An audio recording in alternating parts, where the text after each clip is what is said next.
know what? The storyline in this game tonight is the fact that the Canucks gave it everything they had. They really did.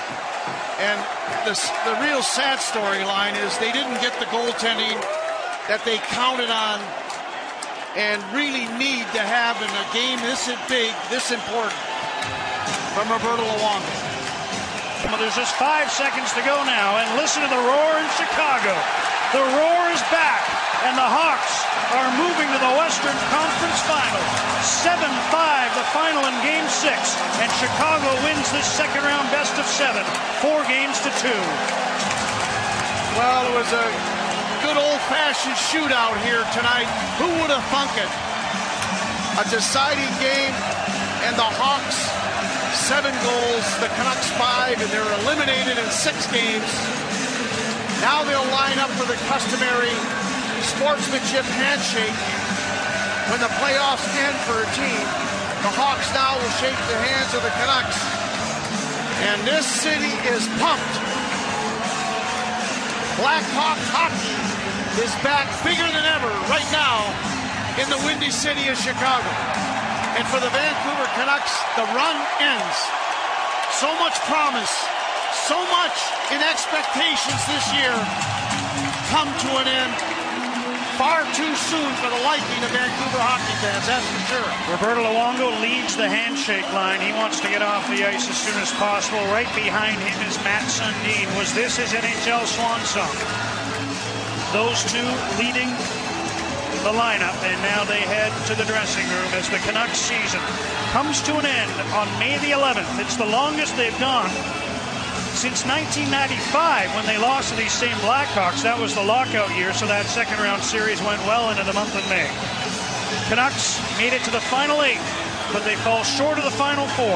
A 6-game second round defeat to the Blackhawks. And the thing now, everybody will be writing and talking about, and the fans voicing their opinions, is what does Mike Gillis do now with this hockey team? Do they blow it up? By that I mean you get a lot of new faces in here, start over. Do you re-sign the Twins? Do you sign Matthias Olin? Do you send him on his way? There's a whole bunch of things that can happen. Matt Sundin won't be back. But this is a happy moment in Chicago for Dale Talon, the former first ever #1 draft choice of the Vancouver Canucks, and Joel Quenneville, victorious coach. And now the Hawk players are all out saluting their fans. I don't think anybody's left except for the Canucks as the Hawks at center ice raise their sticks. A jubilant scene in the Windy City. And what an entertaining Game 6, particularly if you like the Hawks. But this had all sorts of twists and turns and shifts in momentum. Canucks had their chance. Boy, you thought maybe Daniel Sedin's power play goal would put them over the top. But Patrick Kane and Jonathan Toews weren't done yet, and Chicago moves on. Well, you know, they are young guns, and they've got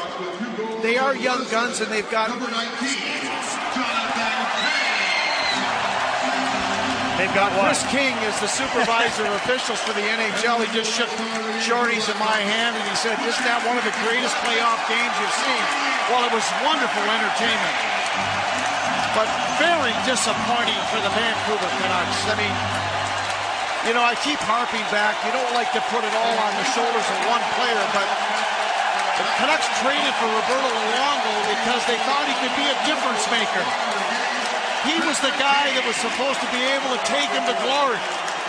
And in his biggest game so far as a Vancouver Canuck goaltender, he just didn't deliver tonight. Didn't happen. Season's over.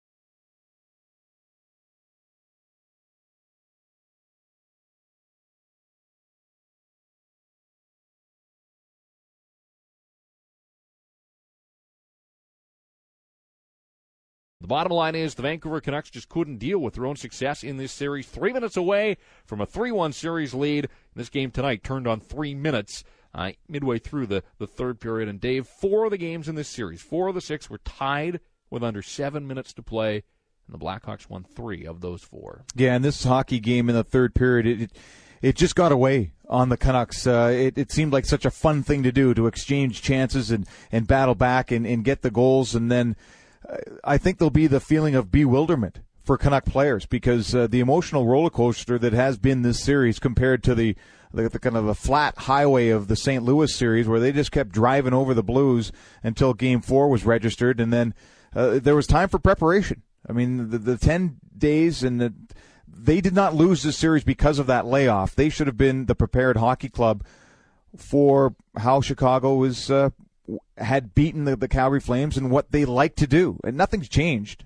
The Blackhawks won this hockey game like they've won the other ones against Vancouver. So, again, you get into a fist fight and you only have one arm, you're going to lose. And it seemed like that was the case for the Vancouver Canucks. They couldn't counterpunch, and yet when they did find themselves ahead in the hockey game, they weren't able to slow things down enough so that the Blackhawks would second-guess how they'd have to come back. It just happened too quickly. And Shorty pointed out, I mean, Luongo gives up 5 goals in the St. Louis series, gave up 4 in the third period of this hockey game alone here tonight. And, hey, credit to the Chicago Blackhawks. They were fun to watch. I know that probably doesn't sit well with Canuck fans right now. There's that bitter taste, and the sting is right there. But the Hawks were fun to watch, and I think they're going to be fun to watch for a while because they're a dynamic, young hockey team for the most part. They're only going to get better, and they are off to the Western Conference Final. Lots you want in full phone board, so I stress patience. We want to hear from you, but I want to give you your opportunity to speak as well. Let's start things off on the phone boards. Dave to Victoria. Nathan, you're on the Team 1040. Hey, how you doing tonight? Fine, thanks. Yeah, I just want to speak on Luongo. It seems for someone who we praise throughout the year, he just can't get it done in the big game. And, we speak how, he's going to be the goalie of Canada and, and we're paying him this much cash. But, he's not like a Waugh or a Hasek or Brodeur. These guys all got it done in big games. Yet, I mean, I know tonight we won't, but we always find excuses for this guy. And it seems whenever he's questioned on it, he always passes the buck. And, he doesn't take it onto his shoulders. And I'm expecting a cocky response from him tonight, too. And I'm just so frustrated. Well, again, the minute we hear from him, we'll pass it on to you, and I'm very curious to hear his comments, and certainly some of the luster is off Roberto Luongo. And, you go back to that first period of this series where the Hawks scored 3 times. They didn't win the hockey game, but you heard them after the game saying the positive in this game is we got 3 on Luongo. He's not invincible, and he really didn't look invincible after that. Yeah, and you kind of pay attention to where the goals are going in, and there was a common theme in the goals that the Blackhawks were scoring, upstairs over the glove, near side. And it just, the thing about Roberto Luongo, what at least I've learned over the couple of years here that he's been a Vancouver Canuck goaltender, is he doesn't seem to get beaten too often on a clean shot.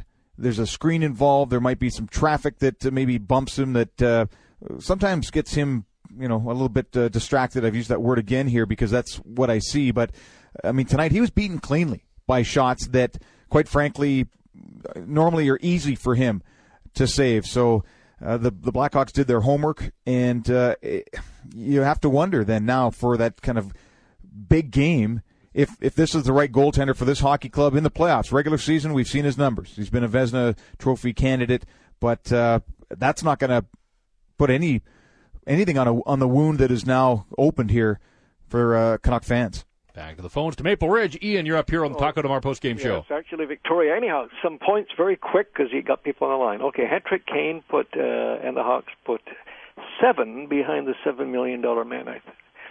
And Willie Mitchell, that was definitely the turning point, unfortunately. It would have been nice to see him get a couple of goals to redeem himself.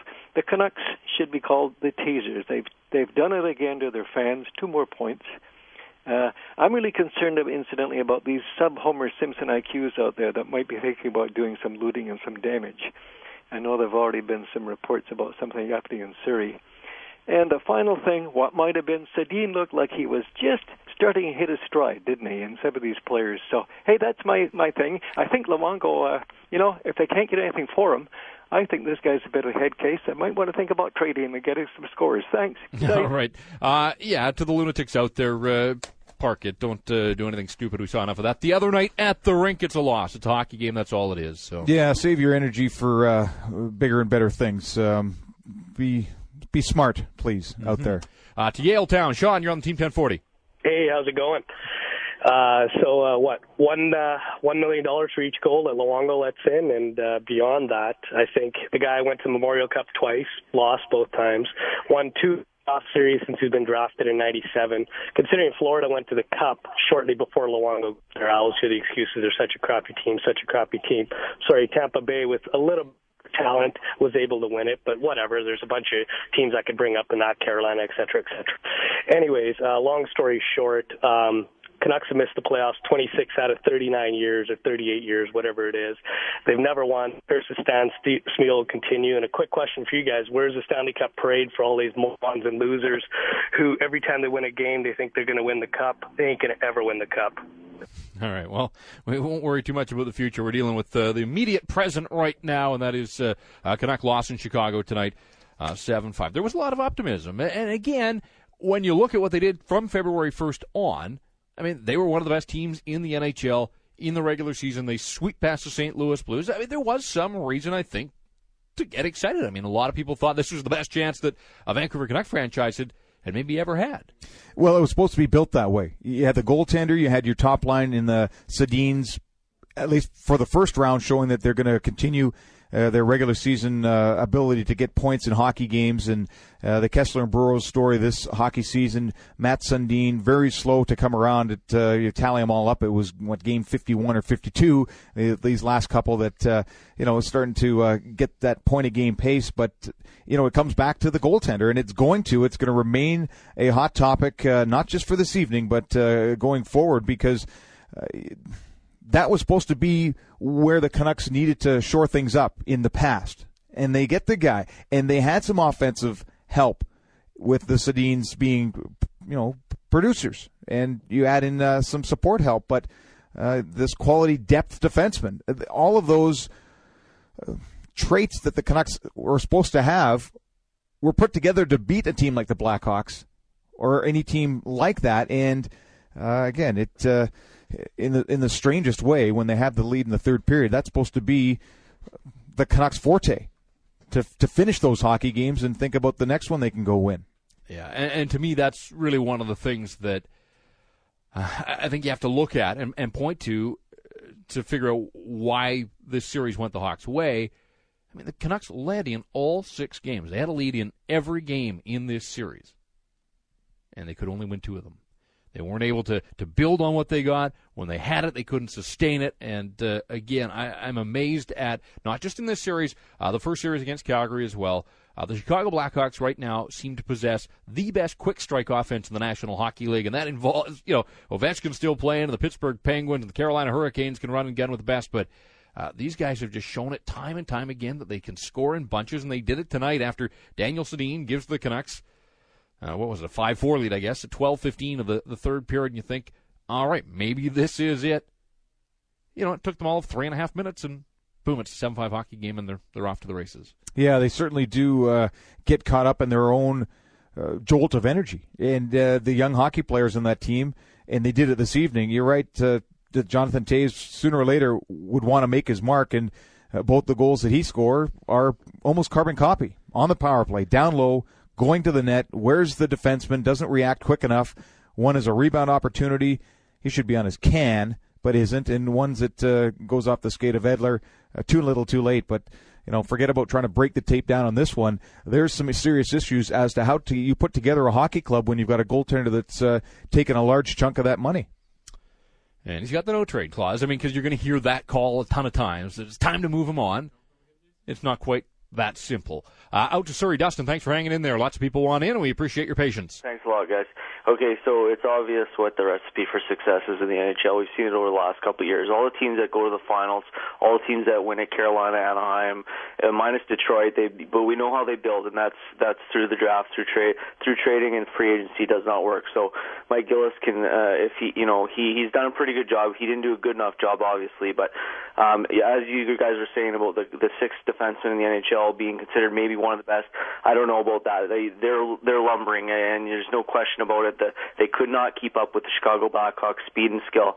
And speed and skill is obviously the way to go, and it's that third and fourth line, that checking line, it's not as important as it is because you look at their third and fourth line, they're all skilled players. I mean, Eager and the other guy there, Brouwer. I mean, they're still fast. They're skilled. I mean, this is important now in the NHL. And the Sedins, I'm sorry, but they just can't get there, especially against a fast-moving, fast-moving team like the Chicago Blackhawks.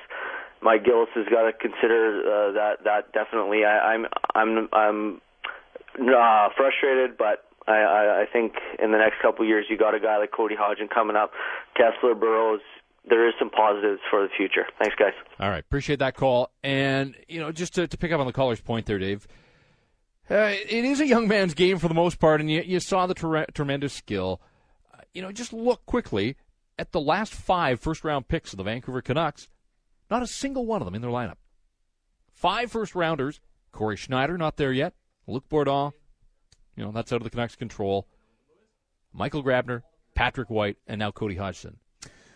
3 of them aren't going to be here, right? Bourdon for obvious reasons. Obviously, Patrick White with university commitments and not improving there, and Cody Hodgson with needing to play junior rather than jumping onto this team. And Grabner's an open question. It seems that he moved forward, and there's going to be a lot of people now that are going to shift their focus to the Manitoba Moose, and for the reason that Corey Schneider is in net. Grabner coming back off was it a concussion, I believe, that he was had to get over and didn't play that much in the last series and should be ready to go. And Cody Hodgson has been assigned to the Manitoba Moose, and where he fits in on a team that's walked through 2 rounds so far in the AHL playoffs is yet to be seen. But that next series for the Moose will start on Friday. And it'll be interesting to see where Cody Hodgson slots in. But, yeah, Jeff, I understand there's some draft picks there that haven't made their mark yet for the Vancouver Canucks. But, there's the immediate task at hand, of course, is with Henrik and Daniel Sedin and Mike Gillis and the decision process on what to do, and Matthias Olin as well. And, assessing, obviously, where a $7 million, $7.5 million, you pick the number that suits you for either a cap hit or a salary. And, was this an indication of what happens to him in a big game? Or do you look at the players in front of him and say, you know what, they still haven't built a good enough team around him? I don't think we can answer all those questions right now, although a lot of people are leaning towards wondering if Luongo is the answer. Yep, and you look back to last season, too, down the stretch, and I know they were banged up, but they did have Roberto Luongo when they just needed a win somewhere there in those final 8 games, and he couldn't produce, they couldn't produce, couldn't get the job done then. So, that's been a fair bit of the discussion on the radio station today. It's going to continue, obviously. We've got the post-game show. Ian McCletchie will be around just after 11 o'clock, go from 11 till 1 a.m., so lots of hockey talk still to come here on the Team 1040 in Vancouver. Again, awaiting post-game locker room reaction out of both sides. When we get it, we'll turn it around and get to you. But in the meantime, lots you want through tonight. We want to work in as many calls as we can. To Abbotsford we go. Chris, you're on the Team 1040. Oh, my goodness. I just wasted like 3 beers because I've been crying in the mall. I've been listening all year, and everybody's been giving all the accolades to Luongo. He's got the C. He's got the money. But he earned most of them, Chris. Let's be honest. The regular season, okay, he was good. And I'm glad you said the regular season because we all know exactly what that and a $1.50 gets you a large double-double at Tim Hortons. We all know the season is the postseason. Yes. And when you miss it, it means nothing.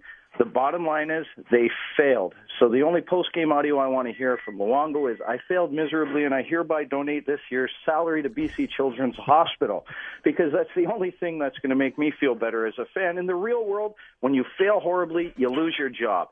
And that's it. And you know what? So the regular season means nothing. It's playoffs. They don't produce. It's done. All right. Well, we'll wait for so he should be fired, apparently.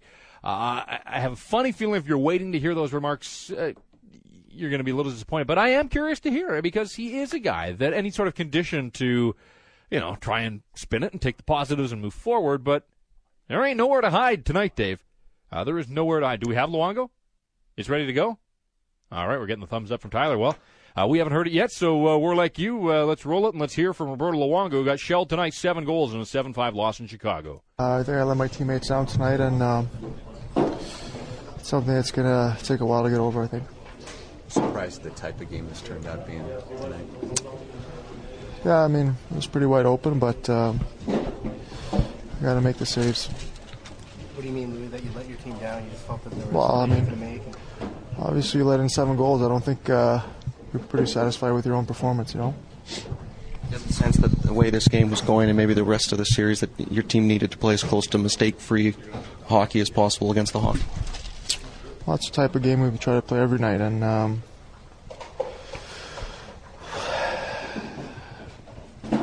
we had a few chances early, and I made some saves, but you know, the rest of the way I didn't help my teammates out. All right, there you go. Some emotion creeping in at the end, and yeah, some pretty raw emotion, and that's. I mean, for a guy that embraced being the captain and wanted to be the difference maker, and you know, throughout the season did that, throughout the first round did that, and man, you know, I've walked in those shoes before. Unfortunate, but still doesn't take away from the fact that you know, during the 60 minutes of the hockey game, you know, the forwards, the defense, you know, they've gotten used to counting on him for the big save. That if they get beaten at the blue line, that he's going to come up with something, and when that goes awry, it makes it a lot tougher to know what you might have back there behind you. You know, he wears all the gear, he gets to wear the mask, and he can sort of hide behind that while the game's going on. But you got the lights and the cameras and everything in your face after a loss like this one. I mean, truly nowhere to hide. So the emotion creeping in there, and I would have to think for a guy like that who has had tons of regular season success, that something like this would be pretty humbling. And everybody talks about, you know, within the organization about how competitive he is, and you won't find a more competitive guy. I would think that this would be pretty humbling for Roberto Luongo, and we'll see. I mean, we'll have to wait until next year to see, you know, what he can take out of a loss like this and an end of the season like this one. I will say, and we're guilty of it in the media, and we hear it on the phone boards too, and it's not just Roberto Luongo. I mean, when Ed Jovanovski was here, you know, these labels come out about, oh, Ed Jovanovski, a future Norris Trophy winner. Well, unless I've missed something, you know, that never materialized. He had some good years here. He has peaked, though, and I think people would now say that Joe was on the backside of his career, and it really didn't amount to what it looked like it might. And for the last bunch of years, I mean, people have been putting Roberto Luongo up there on that pedestal, and he got knocked off tonight. You know, there's something to be said about being a good goalie on a bad team or a great goalie on a good team. And I think that Luongo was the former for sure with the Florida Panthers. I mean, keeping that team in and basically starting every game and doing his best. And then it was supposed to be an upgrade in front of him and an upgrade for the organization. And with a couple of Northwest Division titles and some aspirations in the playoffs, it pointed in that direction. But you know, the lasting memory between now and next training camp is going to be the last 2 playoff games in each year that they made the playoffs with Luongo, and that is Anaheim. And then you start to go back to the amazing performance that ended with a bad goal. And then this evening, a very strong start that turned out to be a rather human finish.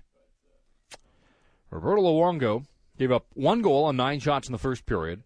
So 6 goals on the final 21 shots that he faced in this hockey game. Again, not going to get it done. Didn't get it done tonight. You heard from Luongo. Let's hear from Alain Vigneault now. Again, after the hockey game tonight, Alain Vigneault not expecting this one to be a wide-open shootout affair. No, obviously not. But you know, they took a 3-1 lead on 2 power play goals, so we got caught a little bit there behind the 8 ball, and we had to make a push, which we did. We were able to tie it up after 2, and on 2 occasions in the third we took the lead, but we weren't able to maintain it. So yeah, it's an obvious question, but can you pinpoint why you couldn't hold leads throughout this series? Well, I think you got to give them credit. I mean, they're one of the best skilled offensive team in the National Hockey League. If ever they can keep this team together in this cap era, the people of Chicago are going to have a very strong team for a very long time. Alain, when we just chatted with Roberto, he was shouldering the blame for the loss, saying that he let his teammates down. Can you comment on that comment? Well, I mean, you win as a team and you lose as a team. We're all responsible here for the loss tonight. Take the series in control, and we didn't grab it. You said you couldn't run a gun with these guys. You tried. All right, some technical difficulties. We're going to try to you get. Couldn't run a gun with these guys. You tried to shut it down defensively, and you couldn't quite win that game. What's the way that? Did you ever play the way you had to play to beat these guys properly? Did you ever get it what you wanted? Well, we did. I mean, each game has its own, life, and the two games that we played in here, we had opportunities to win, and tonight, unfortunately, giving up those two power play goals to them in the second put us in a different spin, and that spin was we had to come back, and we did come back, and we took leads in the third, but we just, for whatever reason, power play their tying goal, I think it was the fifth one there that bounced all over the place. Sometimes bounces are part of the game, and they definitely got a few tonight. Yeah. I know it doesn't play well on the radio, but that is the save of the game. It's the save that never came tonight. Yeah, looking for that big save. Didn't get it. Didn't get a save of the game from Roberto Luongo. Had the Canucks got a save of the game, it would have been brought to you by River Rock Casino. Take your Canucks playoff ticket to the River Rock Casino Resort. Receive a free original combo at Triple O's in the casino's international food court. Plus, you can also enter to win the ultimate River Rock Casino Resort experience, valued at $4,500.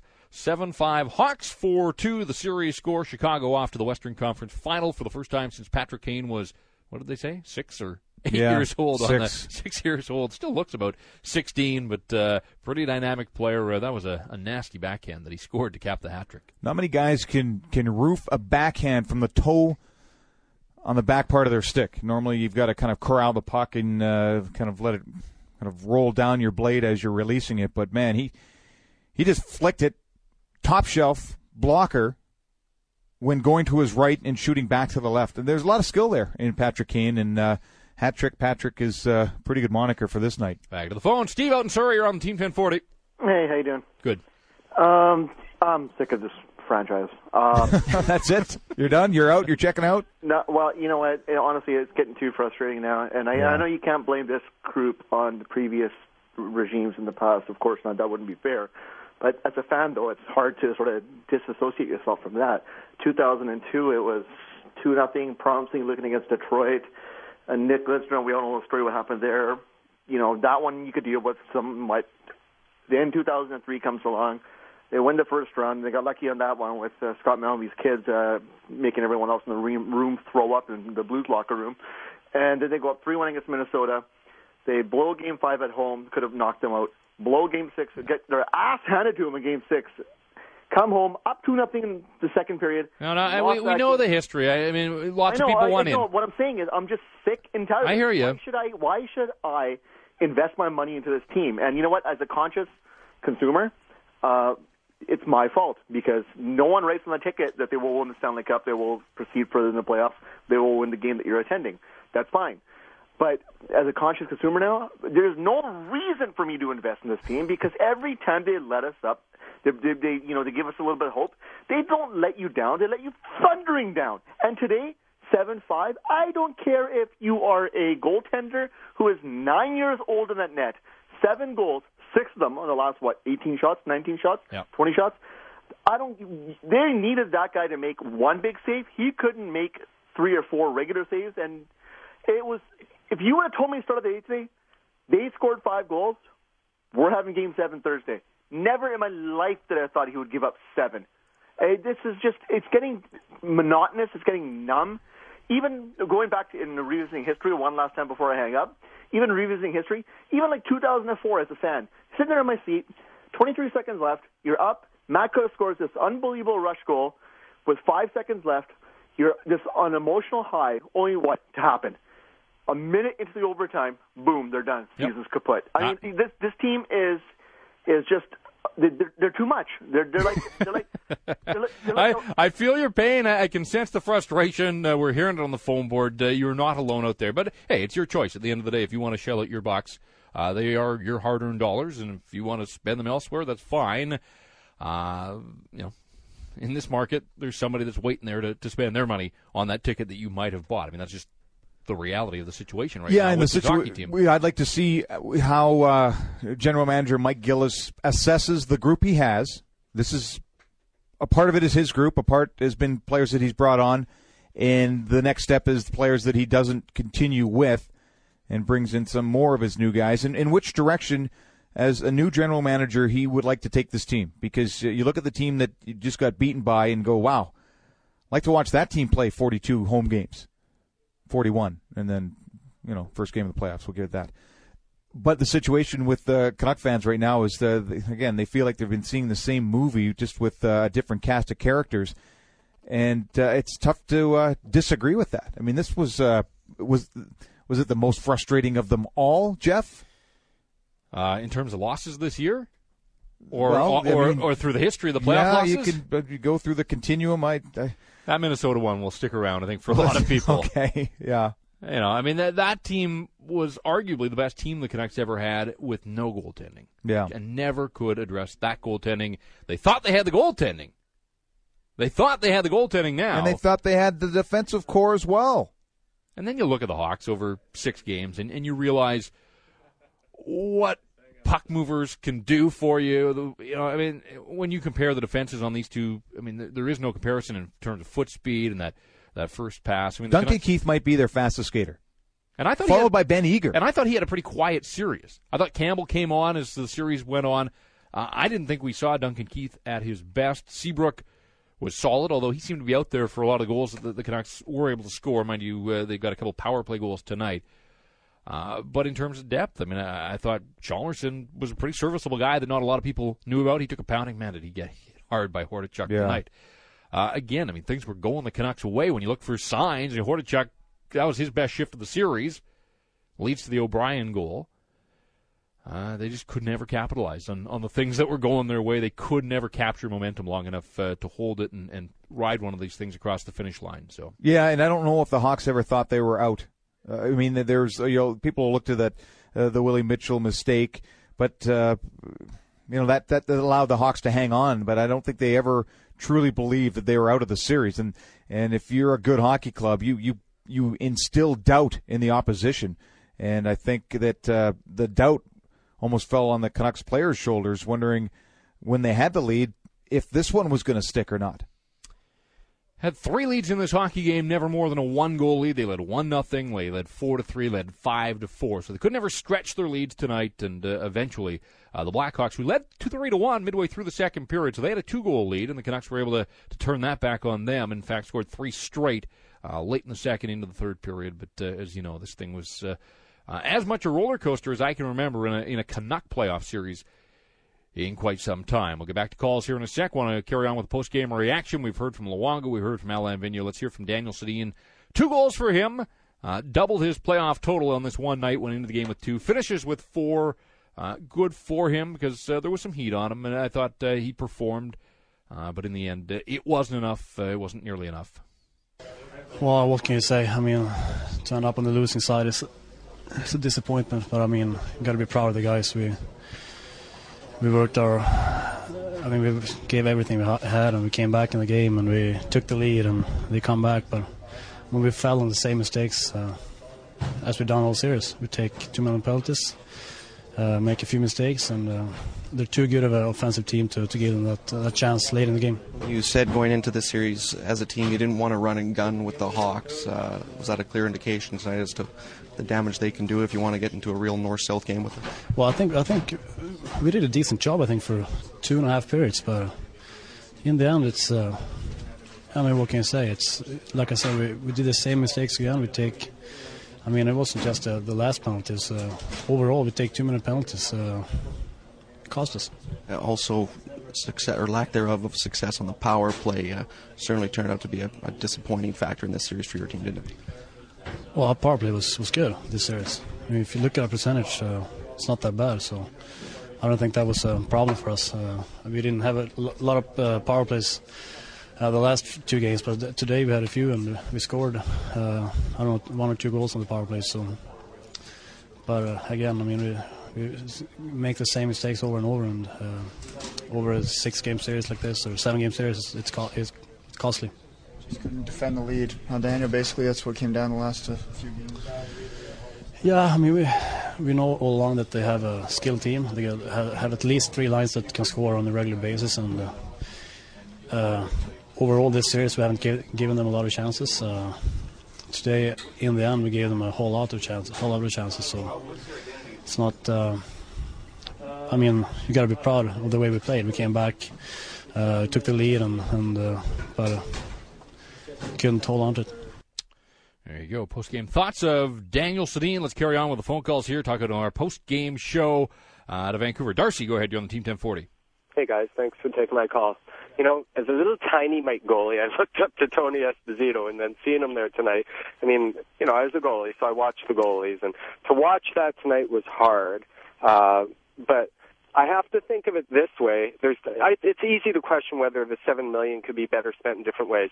But from the first game of this series, every time he even trapped the puck, 2 seconds later, Hawks would come in the crease, and they got in his head. You know, that's why he was letting in goals that he usually wouldn't.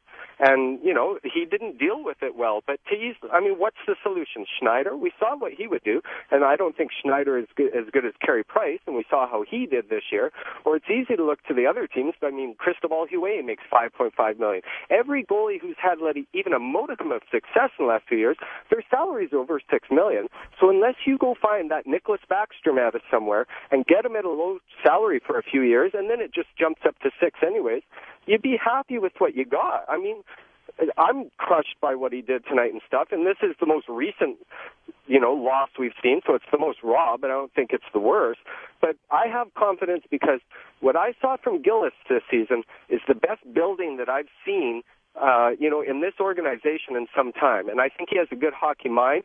I think he understands the importance of drafting and developing, and that, you know, we're not the only franchise that's gone through this.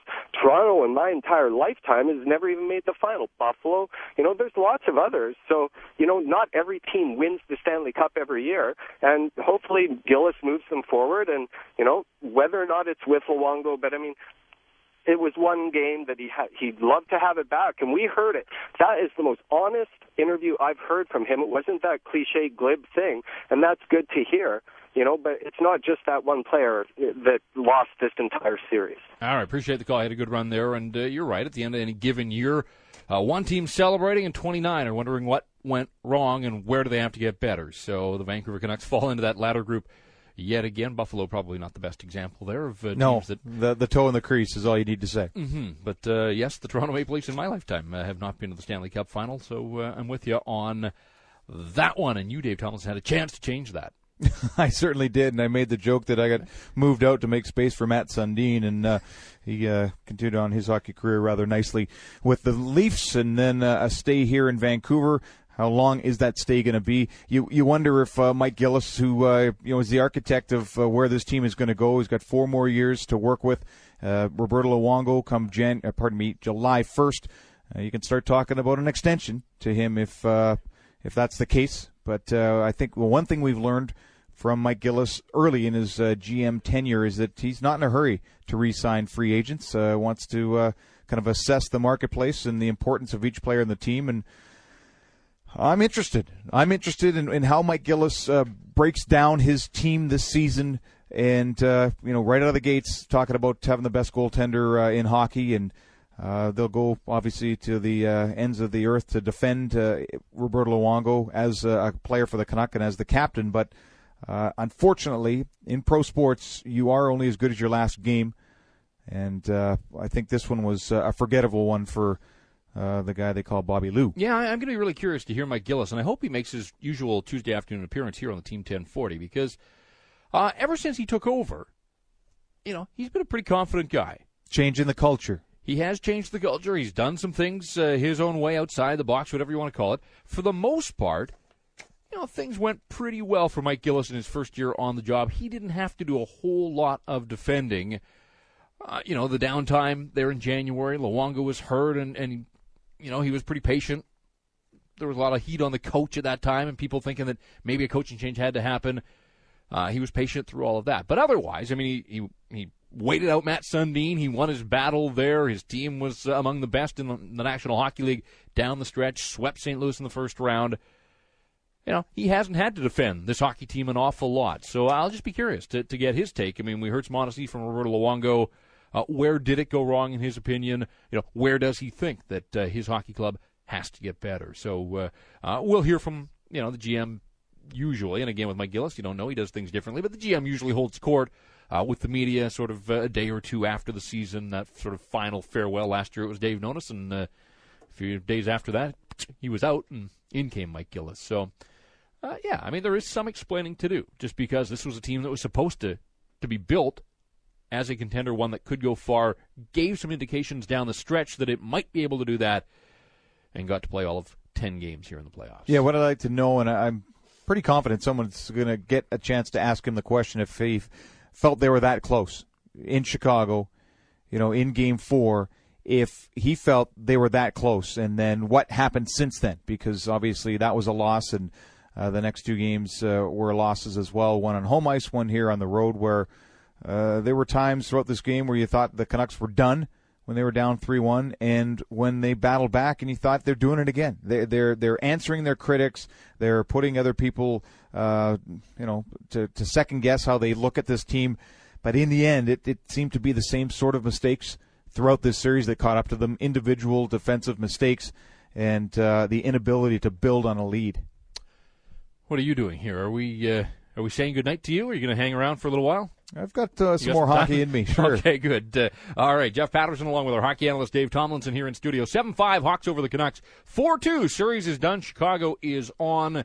And the Vancouver Canucks, they are done for another season. They won't play again until they reconvene in September. It's the Taco Del Mar postgame show, home of the Mondo Burrito. For franchise opportunities, visit tacodelmar.ca. Let's carry on with the phone calls here.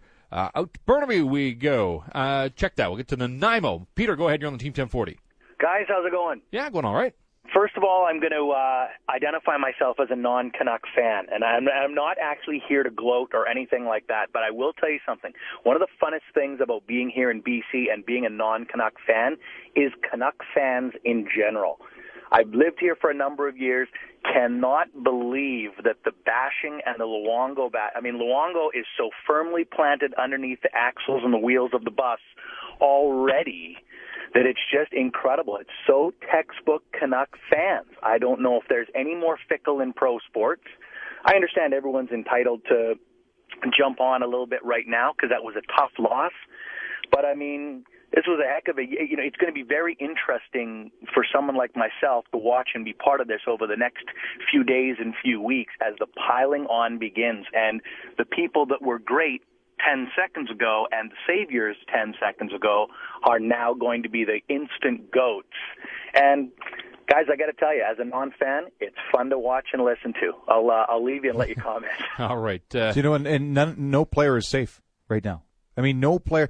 Think about quickly, Jeff, off the top of your mind, all the feel-good stories coming into this playoff, and there wasn't one player that reinforced the good feeling from the St. Louis series. There's not. The defense were culpable. The goaltender. Who is the best Canuck in this series? In this, you know what? I'm going to need some time. Matt Sundin? Well, in the last two games, Henrik Sedin. It's tough to say. Cal Wellwood showed me a little bit in the last couple of games as well. Early in the series tonight, battling and that was the problem, that there wasn't that consistency, and this game was sort of a microcosm of the series. And as much as some of the good things the Canucks did, they couldn't sustain, including those third period leads that they were pretty good at holding on to down the stretch. For whatever reason, and again, you give credit to the Blackhawks. Terrific young team, lots of skill there. They got the firepower. They continue to show that, and they had more scoring depth than the Vancouver Canucks. Canucks were able to get a goal here and a goal there from different guys, but 6 different Hawks had 2-goal games in this series, and that's something the Canucks just couldn't counter. Dave Bolland was terrific throughout the series, and yet he was pretty quiet. He deferred to Patrick Kane and Jonathan Toews tonight. It was their turn to step into the spotlight, and Havlat had the big goal, and Ladd got the overtime winner. They just spread it around, and they seemed to have somebody that was willing to rise to the occasion. And through it all, Nikolai Habibulin made some saves. I mean, he wasn't great. He gave up 5 tonight, but he made some saves. Remember the deflection? I think he bounced off a couple, tied at 3 in the final minute of the second period, and boy, he reached back going the wrong way, and he was able to make a save there. The Canucks were able to... The first shift of the third period as well. Remember the puck going to the crease there. And, right. And on the review, we could see it was actually Duncan Keith who beat Burrows and I believe it was Daniel Sedin to the free puck that was behind Javi Bouland sitting in the crease. And that was kind of the desperation that the Hawk defenseman played with. Lots more of your phone calls, more post-game reaction as well. Plenty still ahead here on the Taco Del Mar post-game show, the final one of the season here for 2008-2009. Jeff Patterson along with Dave Tomlinson. 604-280-TEAM, star team on the cell, live at team1040.ca or text us at 104040. 7-5, the Hawks dispatch the Vancouver Canucks from the playoffs in 6 games. Hawks move on. The Canucks are headed home. You listen to the game, you listen to the season right here on the Team 1040 and the Canuck Radio Network. On the Team 1040, after the Canucks season came to a crashing halt in Chicago, leading with under 8 minutes to play. Leading with 7 minutes and 1 second to play, in fact, and that's when Patrick Kane found a bouncing puck behind the net. That guy, he's got the skill, he's got the quick hands as well. I mean, not only did he wrap it around, but he made no mistake. There was an opening that was the size of the puck, and he was able to stuff it past Roberto Luongo.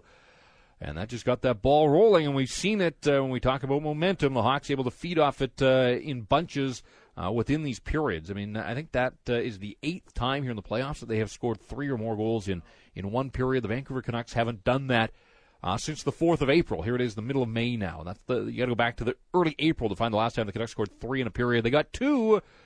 They got 2 in the second. They got 2 in the third tonight, but it wasn't enough. No, and throughout this series, the one thing that keeps coming back to me is that when the longer the game continues on, once it gets into that third period, is that the Vancouver Canucks couldn't match the energy of the Blackhawks. The Blackhawks, I thought, maintained that skating style and kind of progressing the puck up quickly. And once it got into the hands of their forwards, they were always able to play with some energy later in the hockey game, whereas the Canucks' energy, and especially the defensemen, seemed to drop a little bit as the game went on. So you got to the last 10 minutes of the third period, and then there was the disparity. It would 2 different planes. One was going straight, and the other one was just slowly dropping, and it was in that kind of drop zone where the Blackhawks could strike, and they did that throughout the series. And you'd think that this evening, when the Canucks finally got the lead on Daniel Sedin's goal, that they would find a way to elevate some energy to match what the Hawks forwards were able to bring. But no, it was, I don't know, that quick little move from behind the net from Patrick Kane that gives the Hawks the lead, and then a puck battle that keeps the lead for Chicago, and the rest is history. Yeah, I mean, Sundin scores on the power play. You think, all right, the writing's on the wall there. Matt Sundin, of all people, the power play goal. Just the second time that he had scored in a road building all season. He had 2 goals in St. Louis back in February. That was the only time prior to tonight that he had scored in a road jersey for the Vancouver Canucks. It was all there in front of the Vancouver Canucks. Sundin scores, gives them the lead after they had trailed 3-1. 2 minutes later, fourth line ices the puck, stays out there. Fourth line can't get the puck out a second time, and it's in the back of the net. And then Daniel Sedin reestablishes the lead for the Canucks. That lasted 45 seconds before Kane got his second of the night. And 3 minutes later, Taves and Kane again. There you go. That's the scoring. 7-5, the final score. Blackhawks defeat the Vancouver Canucks. We'll get back inside the locker room. You're going to hear from Patrick Kane, among others. But back to the phone boards. Nevin out in Surrey, you're on the Team 1040. Hey, I just want to first say I'm a Hawks fan, but I'm not going to say anything as a sports fan. I just want to say that the fans that call in and say Luongo should be traded should really just take a good hard look at themselves, because I feel that those are the same fans that leave early and throw garbage on the ice and just don't support their team with every loss. They lost to a good team, and they should just get over it. All right. Hard to be a fan that leaves early and throws the garbage on the ice. The garbage usually comes at the tail end of a hockey game, but hey, it's a raw wound right now in this city, and people are frustrated. So, we're just getting opinions, and we appreciate the contributions on the phone board. Let's carry on here. Out to Burnaby we go. Sean, thanks for hanging in there. You're on the Team 1040. Yeah, hey, you know what? I'm not nearly as upset as I was last year. And when you guys are talking about bad playoff losses, now you know what? You lose 3 in a row and you let in 7, and the goal. It it's not nearly as bad. Minnesota was way worse. We should have beaten them. We could have beaten Chicago. We just didn't. I got a few things here, though. Number one, you take a look at the picture. The last 3 years, ultimately, we are one game better than we were 3 years ago. We took Anaheim, I believe, to 5. Yeah. We've taken Chicago to 6. So to me, you still need changes. Last year, I wanted to see Naslund out of here. Take a look at really what what Gillis did this year is the same thing as Nonis. Nonis went for a Swede and passed on a puck-moving defenseman, and they really needed to get a puck-moving defenseman last year, and Gillis did the same thing. He passed for a Swede. Not that there's anything wrong with Sundin. I still think you need second-line scoring, but they need to get somebody in there to move the defense around puck-moving defensemen. I also kind of think, as tough as it is to see them go, because you're getting nothing for 2 point-a-gamers, I kind of think it's time to let the Sedins go. You've got Hodgson, Grabner, and Schneider down on the farm. You take a look at the people that showed up in the playoffs this year. You got guys like Wellwood, you got guys like Kessler and Burroughs. They're missing teeth. They've got scars all over them. I just don't see that from Sundin. And Sundin was at the side of the goal, not in front of that. Wellwood's in front of the net. That's where you're scoring goals. I'm really still kind of tired of everybody peeling off for the corners and behind the net. We need to get some of these young kids that are going to go to the front of the net. How many goals did Chicago score tonight, with the exception of the wraparound, the winning goal, I guess, from behind the goal? The coach, you know what? He was right. We couldn't trade chances with these guys. And the turning point, as far as I'm concerned, in this series was that 6th save that Luongo made in the second game. Yep. After that, it was all downhill, and he didn't really have one after that. All right, appreciate that. And that one, you're right. I mean, it came at 2-0, and it should have been. The Canucks were sagging at that time. Remember, Ben Eager and just Luongo lunging across the net to his right. It was a terrific save. And you thought, okay, again, I mean, you're looking for signs. You're thinking, hey, he's on his game. The Canucks that'll pick them up. A minute later, Patrick Sharp scored the first 2 in that period. Bolin got the shorthanded one. And Hawks didn't look back after that. They won 4 of the final 5 games in this series. Canucks lose 3 straight for just the second time since February the 1st. So, again, bucking the trend, but that's what the Chicago Blackhawks do. And they're a good young hockey team that is on to the Western Conference Final, and they're being led by some youngsters. Taves got better as the series went on. Finally heard from him offensively tonight. He had a pair, but takes a backseat to the first star, the guy with the hat-trick. First NHL hat-trick, and he picks a nice time to do it in an elimination game. Wow. Patrick Kane with the 3-goal game. It's up to 8 now in the series. You could kind of see in the first period they wanted to push the pace, and we were happy with that. So it was fun to play in a 7-5 game always, and a great win, obviously. Could you have scripted this any better, a hat trick for you tonight? Could you have scripted this game any better, really?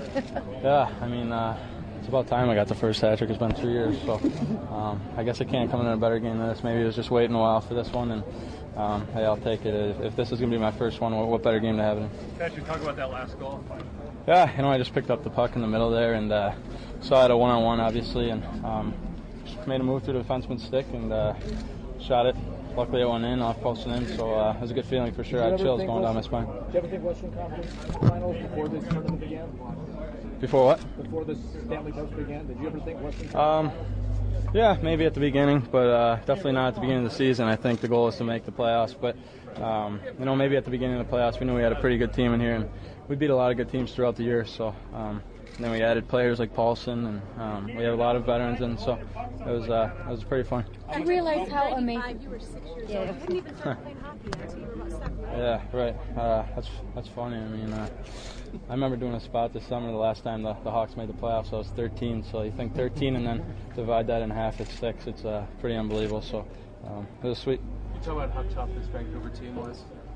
Yeah, you know what? I think one of the things is anytime you get a wake-up call from old Willie Mitchell over there, I think he had the comments. I don't know if you want to fire up a player like that throughout the series, but he decided to make some comments and kind of fired me up a bit throughout the series. So he said I couldn't play 5-on-5. I think I had 3 goals 5-on-5 tonight, so you're going to have to ask him about that one. Patrick, how much have you guys learned about each other during these first 2 rounds? I think a lot. I think we've had a great team in here, and obviously a young team that a lot of people say they don't know any better, but just to come out and win games and come back in games. So It was awesome. I mean, even we were down twice in the third period and we come back and end up winning by 2 goals. It's just hard to believe, and a great win overall. There you go, Patrick Kane. He's young, he's brash, he's skilled, and clearly he's got a little memory. And he didn't like the comments of Willie Mitchell. And how about that? In the aftermath of the game, he already knew he'd scored 3 goals, 5-on-5. Take that, Willie Mitchell. Yeah, it's a lot easier to chirp when you've got the victory under your belt. That's for sure. And I'm sure those two will see each other again next season somewhere along the way. But it's hard to argue with what the Blackhawks were able to do. You just couldn't count them out. I mean, even when they were playing the Calgary Flames, and you think of the Flames and their defense that they have that you thought really could defend, and then they had some injuries, guys banged up, and the Blackhawks took advantage, and they did the same thing this series to the Vancouver Canucks defense. It was not a battle that was to be won by Canucks defensemen throughout this hockey game, and you wonder if they're able to elevate the Blackhawks, elevate their level in the next round. But right now they're just concerned about enjoying what they've done, because that was quite an accomplishment, Jeff. I mean, there weren't too many people. I guess we're in the wrong market to ask for the straight and narrow view on how a Canuck Blackhawks series is going to go, but a lot of people thinking wasn't this the matchup? I heard sweep. I heard 5 games, Canucks maybe in 6, and you're right. A lot of people at the end of the regular season saying, "Let's play Chicago. That's the team that we can leapfrog past." Whoops. It didn't work that way. And keep this in mind too. I mean, they're halfway to the ultimate goal now. 8 wins down, 8 to go for the Hawks, but they are completely healthy. I mean, or as healthy as hockey teams are at this time of the year. I mean, they are missing no component parts. Haven't lost anybody along the way. There have been some bumps and bruises and guys taking high sticks and that type of stuff. But for the most part, the lineup that they started this series with is the one that they end this series with and the one that they'll move forward with. And, they get a few days off now because Detroit and Anaheim still battling Game 6 in that series tomorrow night. Back to the phones, out to Chilliwack. Michelle, you're on the Team 1040. Hey, guys, great show. I'd just like to say that I agree with that non-Canuck fan. I've been a Canucks fan for 30 years, thanks to my dad. So if you're listening, hey, Dad. Anyway, just as disappointed as the rest of the fans, choked. But as a dedicated... All right, we lost you. Sorry about that, but we appreciate the contribution. Got to carry on here. Lots of people want in. Melanie in Vancouver, you're up here on Team 1040. Hey, guys. Once again, the Canuck fans take their car flags off their cars and throw them in the closet with the rest of their junk. I've been a fan for 39 years. I remember when Dale Talon used to play for the Vancouver Canucks. And every year, it's the same thing. Every year, we are rebuilding. Finally, I thought we rebuilt. The renovations are done. We actually rebuilt. We have the team that's going to take us to the Cup. We have the goalie. I mean, I've been known to become a bit of a pessimistic hockey fan over the years, disappointment after disappointment. But I really, really, really thought this was a year. I have 4 boys. They've all played hockey. And I said, guys, this is a year. I have a son in Thailand right now. Hi, Josh in Thailand. He gets up early in the morning to listen to the games. All right, we like that, Josh. Anyways, and he was going to be back in time for if the Canucks had made it to the finals to see them win. And I said, you know what? I don't know how I'm going to sell the farm, but I'm going to take all you boys. We're going to be there. We're going to see the Cup finally come to Vancouver. Well, see, he still has time. He can get home to see them win the Cup. Next year or the year after or 5 years from now? 39. I've been waiting 39. Okay? It's just so disappointing. It's so disheartening. And, Luongo, God bless him, but he really blew it. He really disappointed us. I mean, I know the goalie can't do everything, but you don't let in 7 goals in a playoff game, and especially in a game when you're facing elimination. Yeah. And these guys get paid a heck of a lot of money to perform. There's no excuse. All right, appreciate the call. The goalie can't do everything. Unfortunately, tonight the goalie couldn't do anything. Yeah, I mean, you could just kind of watch a defensive breakdown turn into a questionable goal against, and that's unfortunate. Normally, the backstop is there for the Canucks defense, and it wasn't the case this evening. The wrong time, obviously, for Roberto Luongo to have a game where he wasn't able to stop shots that we'd normally see him handle with relative ease. You know, the team put on paper looked like it was set up for what would be a pretty good strike in the playoffs. Emails coming in. Hey, Patterson and Tomlinson, are you guys as dumb as these stupid callers? How many of the 7 goals were bad goals? A perfect wrister on the top shelf, goal off Edler's skate, an unbelievable backhand by Kane. The D sucked. So did Burrows. If Burrows had any finish, Dave, apparently the Canucks would have won the game 8-7. Okay. Well, they could have won the game 5-4 at one point in this hockey game, Jeff. 4-3, if you want to go back a little bit earlier. I mean, some of the goals were goal scorers' goals. People like to call it that when Kane goes top shelf. Versteeg as well. But again, how many times have we seen Roberto Luongo snatch a puck right out of the air? I mean, you go back to the first period and 5 minutes in stops a breakaway from their leading goal scorer, Marty Havlat. I mean, it seems like eons ago in this hockey game, but there was a breakaway with a scoreless tie 5-6 minutes into the hockey game, and he looked cool as a cucumber there. But I maintain that once the Chicago Blackhawks got up 3-1, that Roberto Luongo just seemed to be less able to focus entirely on where the puck was coming from and how to get in front of it. I mean, there was so much going on in this hockey game that this is an aside at best, but and I don't think we'll ever get to the bottom of it. But I think you and I both said Chris Versteeg did the old bow and arrow after he scored to make it a 2-1 hockey game. It just kind of came out of nowhere. Yeah, that was odd, and I don't know, where you follow up on something like that, but odd goal celebration by Versteeg afterwards when he was it the second goal of the hockey game that he put the Blackhawks in front on the power play, and he had a moment there after he scored, and it seemed to imitate a bow and arrow shot, it seemed. And certainly people here in Vancouver know what that means for Alex Burrows and his tribute to Luc Bourdon, and that's why you hope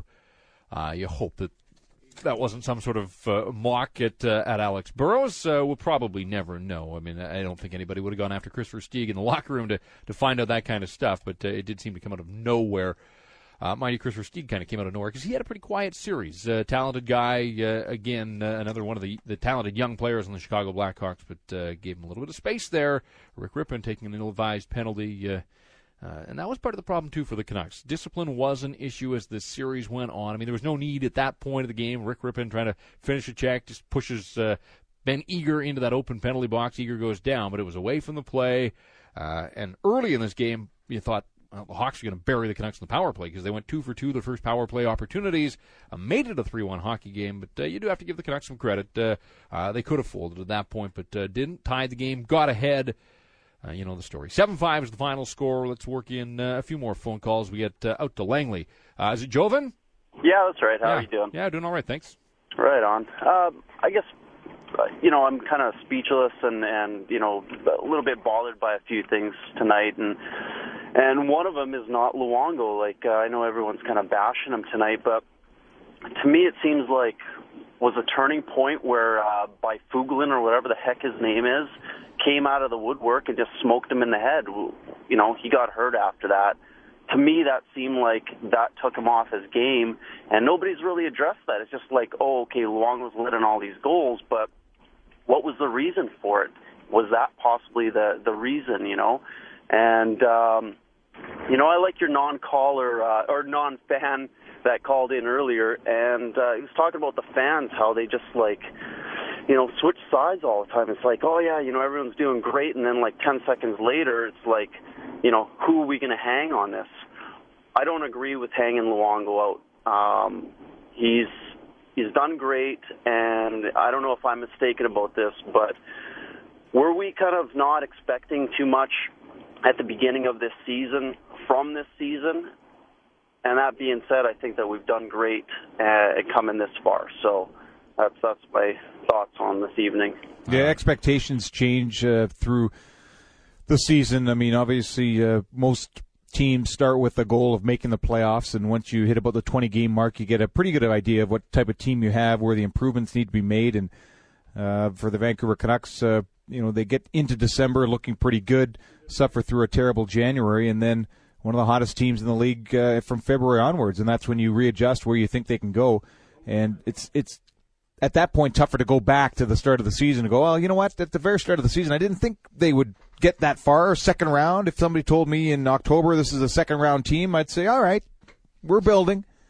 But then when you saw how they were able to beat teams and how Luongo was able to stand on his head and how the Sedins were able to have a good first round, and the addition of Matt Sundin, his ability to be, I guess, a bit of a guiding light in the dressing room type thing. But it doesn't take away the sting of Game 4. Canucks ahead late in the hockey game. And then when it goes to overtime, they're not able to capitalize, not able to do something in Game 5 where, it seemed that would be their opportunity to change things around, getting to the third period again. I mean, that's when you think back to this series, we've had a couple days to cool down. You'll be hanging at less and less on Luongo and more on why this team couldn't manufacture a strong third period consistently. Led in all 6 games. Led in the third period twice tonight. My quick math here tells me they got outscored 14-5 in third periods in this series. For whatever reason, your math's bang on. They could not close down the Chicago Blackhawks when they had opportunities, and they had opportunities. To Maple Ridge, Rick, you're up on the Team 1040. Hey guys, how you doing? Doing fine, thanks. Okay, Luongo, take that stupid C off your mask. You haven't shown anything that you're the best goalie in the world. You're overrated anyway. I'll tell you why if you give me a chance. He throws his players under the bus. That really, I think, kind of confuses his team a lot. And as far as the Sedins, they showed up big in this game, but we needed them in that game when it would have been 3-1. And Chicago had a great game plan. They hammered the crap out of number 8 there, Willie Mitchell. And Kessler, every game he was practically out of concussion, so I don't think Kessler was really right in the series after the first game anyway. They did the same thing to Burroughs. My question to the Canucks is, why didn't they hammer the crap out of Kane and Taves? We wouldn't even be talking about this game tonight if they would have done that to the faster skaters on Chicago, because we all knew at the start they were, underrating the Chicago Blackhawks. All right, appreciate the call. There's some good points there. Right, Jeff? I mean, it didn't seem like – you talked about, first of all, the health of the Blackhawks. They'll go to the next round outside of bumps and bruises, and maybe Nicholas Chalmerson has a sore jaw. But for the most part, they seem to come through this unscathed in the grand scheme of things. And yet, I mean, it wasn't even Game 2 where I said, Alex Burrows is spending a lot of time picking himself off the ice. And Kessler, sticks his whole head into spots it shouldn't go at times, but – Kane, Taves, I mean, did they get hammered? No, they got stronger as the series went on. Again, I keep coming back to, Taylor Pyatt. I know he went through a lot and wouldn't want to trade places with him and all he's endured here in the last month. But he was back, he was playing, and yet he was never really back. He's one of the big bodies up front that should make guys pay. And Steve Bernier, who I liked a lot in the St. Louis series, was hard to find out there, and foot speed is always an issue with those two guys, and I think at times they just couldn't get there to finish the checks. You get a Mason Raymond in on the forecheck, but he's a bit of a water bug. I mean, he weighs 170 pounds or whatever it is. He's not going to punish guys. Darcy Hordichuk lowered the boom on Chalmerson tonight. Rick Rippon tries, and I mean, he knows how to finish his checks, and he did some decent things, but consistently, there just wasn't. When the Canucks laid a body on a guy, they rubbed him out, but I didn't think they finished enough checks on key guys in this series. They targeted Campbell, they hit him. Other than that, though, I would agree Kane and Taves, those guys didn't have to pay a price. I'll just update the math here because it's a little bit shocking.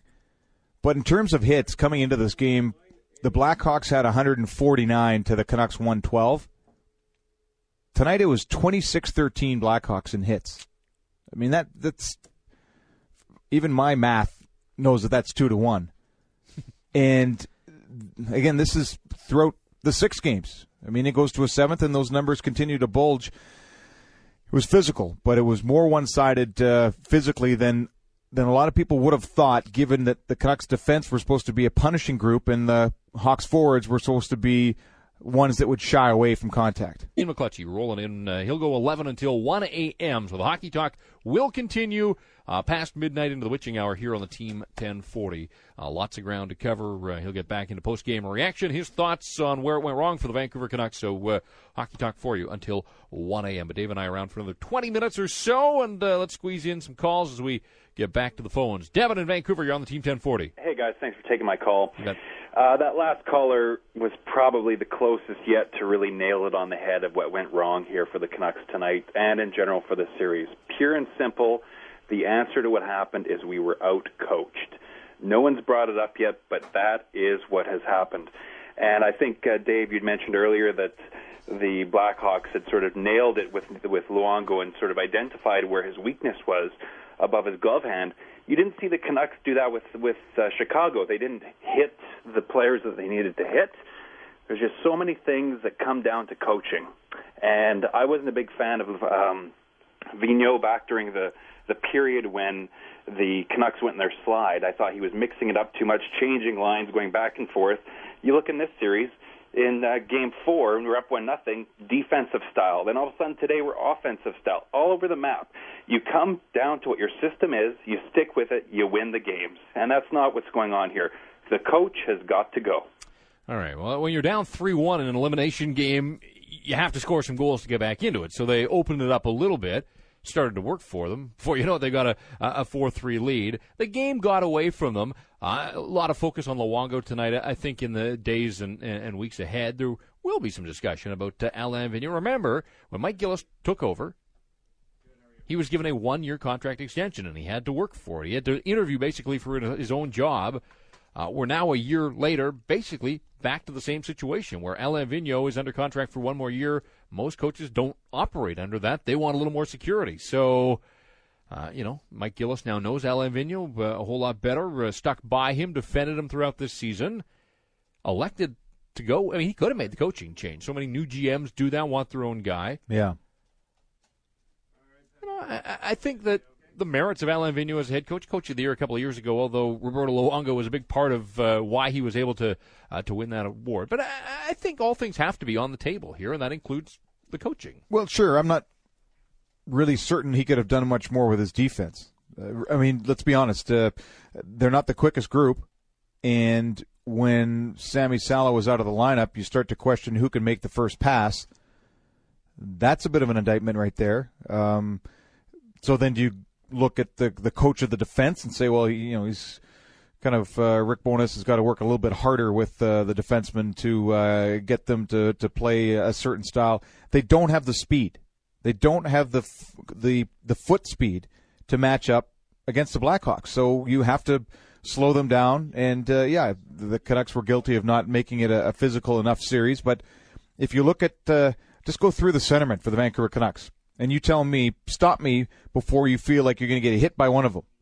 I mean, Henrik's not a physical player. Matt Sundin uses his size down low when he has the puck. Kyle Wellwood is more of a cerebral, nifty hockey player who will, get in the way. And then you get to Ryan Johnson, who's, better at blocking shots than he is running guys through the board. So, you're soft down the middle. You switch to the wings. There's not a lot of beef there. And, again, when you match up, you got to look at matchups. I mean, if the Canucks had played a different group in the first round, if the Canucks had played the Flames, let's say, the Flames get past Chicago and you've got two teams that are going to muck it up and two defensive cores that, try to clog things up, maybe that's the better matchup for them. But you can't pick your matchup. You got to do your best. And I'm not ready yet to say that Alain Vigneault hasn't squeezed the most out of this club. He did a pretty good job of making this team one of the best at the last part of the season. You want to play your best hockey going into the playoffs. You also want to pick up from there, and the Canucks weren't able to. Yeah, I'm disappointed in the playoffs for Willie Mitchell. Again, he was voted their team's best defenseman, and I thought he was. And we've discussed this, and people have phoned and questioned where we were coming from on Willie Mitchell's performance. Most nights this year, pretty consistent guy, competitor, guy that shows up, penalty killing, doing the little things for this hockey team. But, boy, he struggled. He struggled with the speed. He's supposed to be the matchup guy. And Matthias Ohlund looked about 100 years old on Patrick Kane's first goal tonight. He looked old. He looked slow. Well, the Versteeg goal, too, just kind of the reaching in, the tentative. Has he played his last game as a Canuck? Yeah. Yeah, I think so, too. But that's nothing new, right? I mean, we kind of knew that walking down the last 20 games. But just to show you where I was going with that, so if Matthias Ohlund leaves you'd like to think that, okay, that opens the door for somebody down on the farm, bring in some fresh blood. They got nothing on the farm on defense. I mean, Nathan McKeever, that's where the loss of Luc Bourdon really hurts the organization. And again, out of everybody's control, those things happen. It's a tragedy. But that handcuffs the Canucks somewhat. I mean, he was a young guy on an entry-level salary who was a first-round pick. Big things expected of him. Too early to think that Jan Sauve is going to plunk right in and take the minutes away from a player that's, whoever else. The defensive core needs to make. But the next guy's not coming from the farm. No. There is almost nothing out there in free agency other than Jay Bouwmeester. It's a terrible year on defense, certainly for anybody with any kind of offensive gifts. I mean, you're paying a big buck there's a premium on those guys in the NHL. You saw what Brian Campbell got from the Blackhawks, but there's nobody that even comes close to fitting that bill in the open market. So now we're going to find out a little bit about. Mike Gillis has had a year on the job to identify the needs of the hockey club. It will be an interesting summer that way. They made the house cleaning was done at the front office level last year. Now we'll continue to see the evolution of Mike Gillis. If you look at it, in his first year on the job, he got his team to the second round of the playoffs. I think you would give most first-year GMs a check mark on that, if they can get their team to the second round of the playoffs. I know there's lots of factors there. I mean, what did he inherit? But if that's the starting point, then you want to believe that he'll be able to continue to move. That said, the reinforcements aren't there on the farm. That's what concerns me. So then it becomes free agency. We shall see. I don't think Matt Sundin comes back. I think he's done. Yeah, I agree with you. There's certainly no way in hell the Canucks are going to allow him to do what he did to them, and play half a season. There's no way they'll go down that road again. Didn't quite see the upside in that. He was rested, and he was just coming on strong here. He did play better. These last two games, and it's unfortunate because how many times do we wonder, did he have that extra gear? Didn't show it. And then as time started to tick on this season and possibly his NHL career, he was able to step it up a little bit, and you wonder if maybe, and keep in mind he missed the last couple of games of the St. Louis series. Nobody knows how healthy he was earlier on. That may have been a bit of a factor. He did seem to have a little bit more spring in his step here these last couple of games. You would hope that you wouldn't have to rely on his offense to win hockey games. Did they miss Pavel Demitra? Elements of Pavel Dimitra's game they missed. I wonder, just how that line worked together. It seemed that Ryan Kesler was a more prominent player when he was playing with those two guys, and when you put a Mason Raymond there, it doesn't add up to the same. I mean, you could look at their skill set and talk about those types of things, but for whatever reason, when Pavel Demitra and Matt Sundin were out there, Ryan Kesler seemed to play a little bit better. Maybe in the comfort that he had two guys he can get the puck to, and now we won't know what Demitra would have done in this series because, of course, he wasn't healthy enough to play. What's your gut tell you? I mean, the Twins re-signed him. Oh, yeah. So you got the Twins, and I guess they would start the year with Alex Burrows next year, and that's always been a concern at the start of the season, who's going to play with the Twins. You'd think that question I think they'll well, you know what? I still think they'd like to have another fit there. Yeah. I mean, Burrows worked his way on there and did an admirable job there, and then I think you're always looking to upgrade. And, if you could get the same out of Burrows not with the Twins, then, you think the Twins are still going to get their point of game regardless of who's going to be there. And, it'll be interesting to see. I mean, it's his kind of job to start there, but I wouldn't be surprised if there was another type of player that, what you need to do is basically go over Mike Gillis's his list of players that he represented, because there's a common thread there, the Mike Camillaris of the world, and again, that's the first place I would sniff around. Right, and that one's been out there for a while, and remember, I mean, all the rumors were Pavel Demitra, and eventually that one came true last year. So you do follow the bouncing ball. Pavel Demitra is going to be another year older, and not a speedster at all, and Kesler and Mason Raymond at times in these playoffs looked like maybe their speed complemented each other, and there might be a fit there, and you keep hoping that Mason Raymond's going to develop for this hockey team. I wouldn't see Pavel Demitra being the other winger on that kind of line. I don't know what you do with him at his salary point. Is he a third-line guy? You wonder about that. I would think they would want to keep Kyle Wellwood and bring him back next year. I do think Taylor Pyatt is done. He's an unrestricted free agent, and from 23 goals to 16 to 9 this year, there's got to be younger legs and other people a better fit. You're going to plug Cody Hodgson in somewhere into that mix, you would think, next year. So it's going to be a different-looking hockey team on the again up front. Back end, I don't know how much turnover there's going to be. I mean, Willie Mitchell and BX Adler's contract kicks in. Salo's still under contract, has the no-trade clause there. Shane O'Brien, for the most part, there were some discipline issues, but hey, scored tonight. How about that? He scores, and they can't feed off that type of thing. First goal since November of 07. What do we figure? 147 games without a goal, and 147 until tonight. So, who knows where it all goes for here? I mean, that's the beauty of the offseason. July 1st is now such a crucial point in building hockey teams. Well, you know what? When Mike Gillis talks about changing the culture, and a lot of his off the ice related, I think where he's trying to get the mindset of the organization to think bigger and get the players as well to buy into that. What I'd like to see him accomplish is some discipline with the penalties that the Canucks take. I mean, this is now a couple of years in a row where the Canucks are one of the most penalized team in the entire NHL. Last year, a lot of it was fighting majors. They were up there in fighting majors. This year, they weren't as high in fighting majors, but yet still led the league in minor penalties. And you look at the series, and what cost them was dumb penalties. Dumb penalties. Kevin Bieksa's penalty in Game 5 was dumb. Rick Rippen's penalty tonight was dumb. Those are dumb penalties. They just seem to be tougher to kill. And you can't take dumb penalties against a team with some skill and expect you're going to come through unscathed. Yeah, I mean, you mentioned BX, Willie Mitchell off tonight for one of the power play goals. Shane O'Brien got the extra minor the other night that Buffalo was able to cash in on. Dave, in the final 4 games of this series, Chicago Blackhawk defensemen put their team shorthanded once, and that was in Game 3. So the final 3 games of the series, Canucks could not draw a Chicago defenseman into a penalty of any kind. They got a good break and a too many men on the ice penalty early in the third tonight. They cashed in on that one. But the Hawk defensemen, they were disciplined. The Canucks weren't able to do the things down low in the offensive zone to draw them into penalties.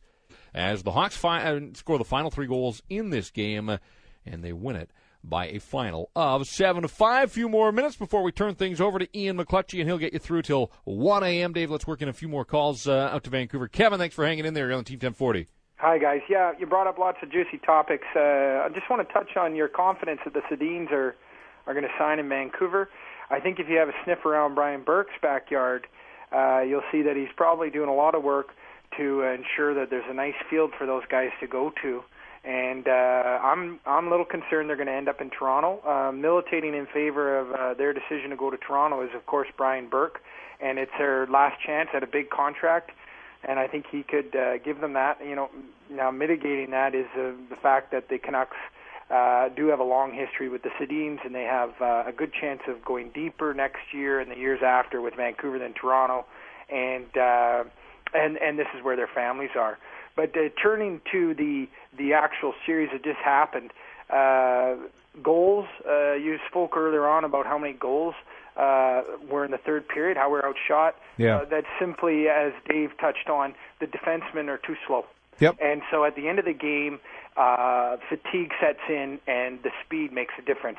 And about people's confidence in Luongo, I've listened to your show. This is my first time I've ever called in, but I'm really calling to defend Luongo. People have developed this kind of drug addiction to him making unbelievable saves every single night. And what happened tonight was Patrick Kane did the same thing he did to us months ago, and we didn't change our game. He doesn't power around players like Ovechkin and Crosby. He dingles and dangles. He did it to Oland, and Oland should have played the body right away, and Mitchell should have played the body at the top of the circle as opposed to waiting till Kane came across the middle. And the other goal that Kane scored was a lucky bounce. It came around, and there's no chance for Luongo on that goal. Edler on the goal that came across the crease, He wasn't in the proper position. He's only 21 years old, but the puck went off his skate. So that's 4 goals where Luongo didn't have a chance because the defensemen didn't change their game against Patrick Kane, who everybody knows is not going to try and skate around a defenseman. He's either going to dangle around or he's going to let one of those laser shots go. And I was just astonished by the defenseman not taking the body on him earlier. All right, appreciate the call, and I think we've established that the Canuck defense was not good enough. It was a big part of the problem in this series. Yeah, it was. You could point to some individual mistakes. Almost to a goal out of the 7 that the Blackhawks scored. When I did a quick kind of jot down of each one, 6 of the 7, 5 of the 7 for sure were directly a Canuck defenseman mistake, like a blatant mistake that you almost can't say that it's coach related because the coach isn't going to play the guy one-on-one. I mean, the coach isn't going to let or going to have Matthias Olin, a veteran defenseman, get beaten at the blue line, or have Shane O'Brien get walked through, or be stationary when a player coming towards you is moving. I mean, I'm not going to let Luongo off the hook though on the wraparound. I mean, at that point, that puck is behind the net. He has to know awareness, that, and he's got to find a way. I mean, at that point, you've just taken the lead. You have just taken the lead again. We talked all day about the big save and them needing the big save, and the comparisons to Grant Fuhr back in the '80s, where he would give up 4, but he wouldn't give up that 5th one. Here the Canucks just taking the lead again at 5-4, and 45 seconds later, a wraparound goal that. The reaction time wasn't there tonight for Luongo. No. All right, our final phone call here, and then again we'll pass the torch to Ian McClutchie. Jim in Vancouver, thanks for hanging in there. Appreciate the patience. You're on the Team 1040. Okay, hi. How are you, Jeff? Yeah, doing all right, thanks. Yeah, I wait too long to make this comment. The first comment I want to make, this goes to the team number 4, where 2 minutes and 44 seconds they couldn't hold the lead. Yeah. My second comment is, I think Luongo is a very good goalie, but tonight wasn't his night, and I was shocked by Elaine Vigneault when he see the lead blow up 3 times. He should, when they tie it on number 5 goal, he should at least think, maybe something wrong with Luongo or something. He should go with Jason LaBarbera. No. We're leaving it on that note. Come on. Oh, no. No. Dave doesn't even have a comment. No. Dave just left the room. No. All right, a little levity maybe to wrap things up on a bit of a somber night for the Canucks and Canuck Nation, but no. Well, a long summer of what-ifs and second-guessing and what to do, and this game will get replayed a little bit more and more. Ian McClutchie going to be taking the wheel here and trying to steer this thing throughout the rest of the evening. He can't get it out of the ditch. It's not the show we're talking about, the season. That ship has sailed. We're done, but I got an idea. How about this? We come back at 9 o'clock in the morning and we talk about it some more. Yeah, let's see if we can't add something new to the conversation tomorrow morning, Jeff, between yourself and myself. And again, for you ardent Canuck fans, you'll have more than the opportunity tomorrow, this evening and tomorrow, to continue on to see the direction of this club, what happened this year, and how to fix it. Yes. All right. Well, we'll sleep on it, and we will be back. We'll reconvene here in the morning to rehash it all. We'll have the game review for you. I'll be in for Blake tomorrow, 9 till noon. But, again, full phone board. Hang in there because Ian McClutchie coming with a fresh spin, a fresh take. We'll get his thoughts on where it went wrong for the Vancouver Canucks tonight, the season as a whole. But that's going to do it for officially the Taco Del Mar post-game show. And we do want to thank Taco Del Mar. We want to thank all the sponsors that were with us throughout the hockey season. Once again, we appreciate their support. Dave, it's been fun working with you and Blake and the crew and all the terrific help that we get behind the scenes, and it's not possible without the cast of thousands like the players themselves. I mean, this is a team game, too, and it's a lot of fun to get to come to these games night after night and break them all down and get the response on the phone boards and that kind of stuff, but it is done and over with for another season. Yeah, but yet the Stanley Cup playoffs roll on, so pick a team. Make it a good one, and we'll continue to comment on how these playoffs unfold. All right.